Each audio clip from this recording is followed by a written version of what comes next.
గొడ్ల చావడికి పైకప్పులు దీంతో వేద్దామా అని. ఇందులో ఆలోచించడానికి ఏముంది, చార్మినార్ ఆర్ట్రెస్ బావా ఈ బ్యాంక్ వాళ్ళు టయానికి వస్తే టీ బ్రేక్ అంటారు, లేట్ గా వస్తే లంచ్ బ్రేక్ అంటారు. త్వరగా పద. ఇదిగోండి సార్ మీరు అడిగిన డబ్బు.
క్యారెట్స్ గోల్డ్ తెలుసు, 24 క్యారెట్స్ క్యారెక్టర్ బావా.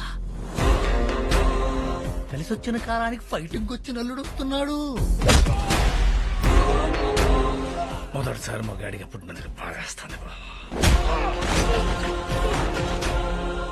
ఇదే ఆడదనగా పుట్టుంటేనా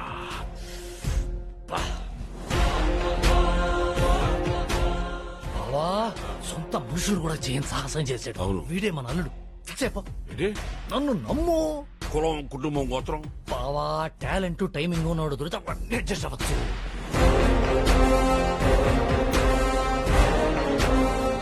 డబ్బంతా క్షేమం.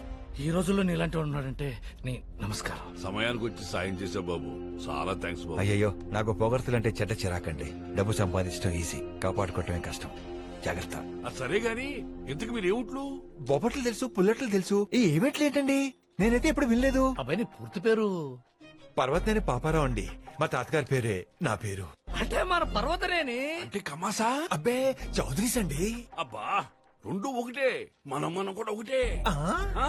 చూసారా, కులం అంటే ఏంటో తెలియకుండా పెంచారు మా ఇంట్లో.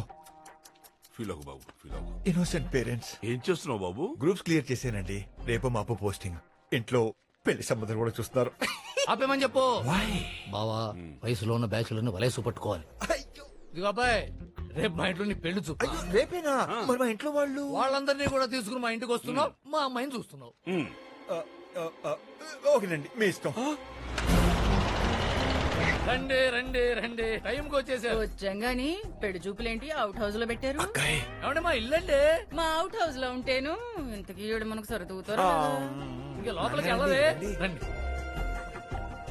ఈ ఇల్లు కట్టి 100 ఏళ్ళు అవుతుందండి. 100 ఏళ్ల నుంచి ఇంకో కొంప కొనలేదా? అక్కాయ్ ఆస్తుల గురించి అడుగుతున్నాను అబ్బాయ్, వద్దా? అడగద్దా? ఏమో అక్కాయ్, నా మటికి నాకైతే చెరగని చిరునవ్వే తరగని ఆస్తి. అల్లుడు గారి థాట్స్ అన్ని ఆధునికంగా ఉన్నాయి. ఆధునికంగా ఉంటే సరిపోవమ్మా, ఆర్థికంగా కూడా చూసుకోవాలి కదా, అందుకే మేము వచ్చాం. ఇంతకీ మీదే బిజినెస్? తరతరాలుగా మాది పొగాకు వ్యాపారం. కాల్చేవారు ఉన్నంత వరకు మాకే డోకా లేదు. మరి మీది? మాది అగరబత్తుల వ్యాపారం. పీల్చే వాళ్ళు ఉన్నంత వరకు మాకు కూడా డోకా లేదు మాయ గారు. ఇంకా ఆలస్యం ఎందుకు, అమ్మాయిని రమ్మందాం, ఏమంటారు? అక్కాయ్, అబ్బాయ్ అమ్మాయి కనపడుతుందిలే.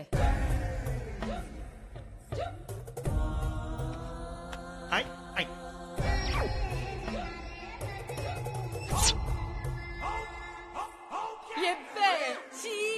అక్కాయ్, ఆర్ యు ఓకే? ఏంటిది? స్టీల్ గ్లాసులండి, కొత్తవి మీకోసమే తెప్పించాం. Steel glass ఎట్టుంటదా? మా ఇంట్లో అన్ని ఎండు గ్లాసులేలే. స్టీల్ గ్లాసులు పాలేళ్ళకి ఇచ్చేసి 25 ఏళ్ళయింది. బావా కౌంటర్ వద్దు, గొప్పింటి సంబంధం. పెద్ద కోళ్ళు సుహాసిని 85 కేజీలు, రెండో కోళ్ళు పద్దు 76 కిలోలు. మరి చిన్న కోళ్ళు 110 కేజీల బంగారం. ఆ విషయంలో మాదే పై చేయండి ఓయ్. ఆ, కంగారు పడకండి చలపతి గారు. అక్కాయ్ చెప్పింది వాళ్ళ బరువు ఒకటే కాదు, వాళ్ళ కట్నం కింద తెచ్చిన బంగారం. అక్కాయ్, మీరు తగులుకోండి. థ్యాంక్స్ అబ్బాయ్. ఇదిగో నేను ఒక విషయం ముందే ఓపెన్ గా చెప్పేస్తున్నా, మేము అసలే బెజవాడాళ్ళం, మాకు కొంచెం సాంప్రదాయాలు పట్టింపులు ఎక్కువేలే. అయ్యో, మాకెందుకు తెలియదండి. బెజవాడంటేనే పైన అమ్మవారు, కింద. బావా కాంట్రవర్సీ వద్దు బావా. మీరేదో చెప్తున్నారు? చూడండి, మా ఆచారం ప్రకారం పెళ్లి కూతురికి పెళ్లి చూపుల్లో తులాభారం వేసి ఎంత తూగితే అంత బంగారం మా ఇంటికి తేవాలి. చచ్చింది గొర్రె, అసలే ఇది భారం, పైగా దీనికి తులాభారం. యూ హ్యావ్ నో చాయిస్ అండి. లేక ఎట్టోకి ఇవ్వాల్సిందే కదా, అడ్వాన్స్ బుకింగ్ అనుకో. నన్ను నమ్ము. మీ ఛాలెంజ్ మాకు ఓకే. 22 క్యారెట్ల బంగారు నాణ్యం, లేకపోతే 7 వారాల నగలు, 90 బిస్కెట్ బంగారం, మొత్తం బెంగాల్ దిగుమతి.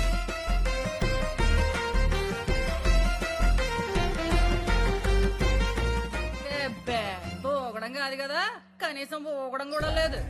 ఏంట్రా బంగారం, ఇంట్లో ఎంతైనా బంగారం. సర్లే, మిగతాది క్యాష్ తో అడ్జస్ట్ చేసేసుకుందాం. అలా అన్నారు, బాగుంది. ఏయ్, క్యాష్ పెట్టండి రా. మా బావ పొగాకుతో పోగేసి లచ్చిందేవి.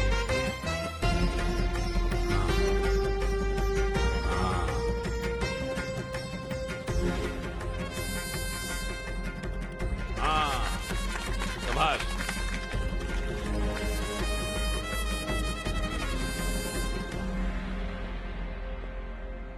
ఝాన్సీ గారు, సార్. మొత్తం సీజ్ చేసి సీల్ వేయండి. నేను స్టాంప్ వేసి సంతకం పెడతాను. Okay, sir. We are from income tax department.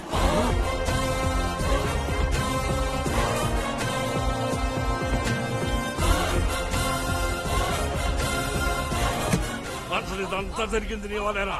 నీ వల్లే.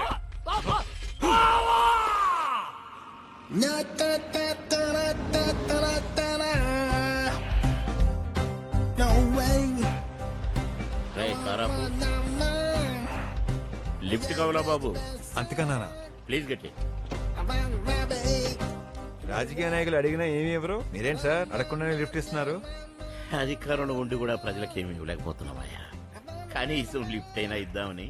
నువ్వు పోనీవే, మధ్యలో ఎక్కడైనా టీ తాగుదామా? ఆ, ఇంతకీ నువ్వేం చేస్తుంటావు బాబు? నిన్నటి దాకా ఐటీ ఆఫీసర్ అండి. నిన్నటి దాకా ఇన్కమ్ ట్యాక్స్ ఆఫీసర్ అంటే నిన్నేదో జరిగింది. ఏం జరిగిందయ్యా? Morning morning. Good morning Jhansi garu. ఏవన్ మూర్తి గారు ఎలా ఉన్నారు?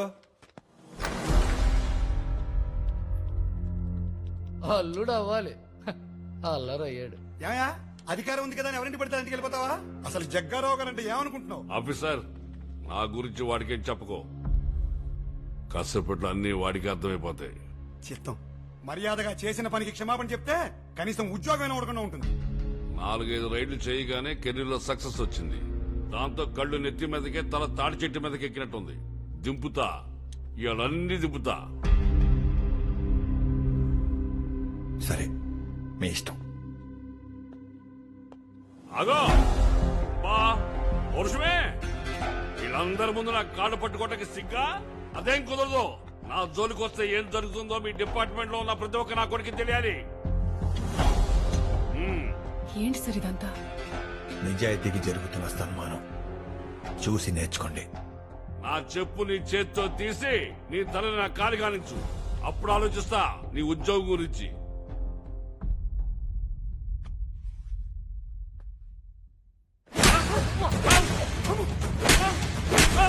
ఇంత పవర్ఫుల్ మనిషిని పట్టుకుని ఎలా కొట్టేశావురా? ఇలా ఇప్పుడు తొడుక్కోండి సార్, తొడుక్కోండి చెప్తా. ఏంటి పవర్ఫుల్లా?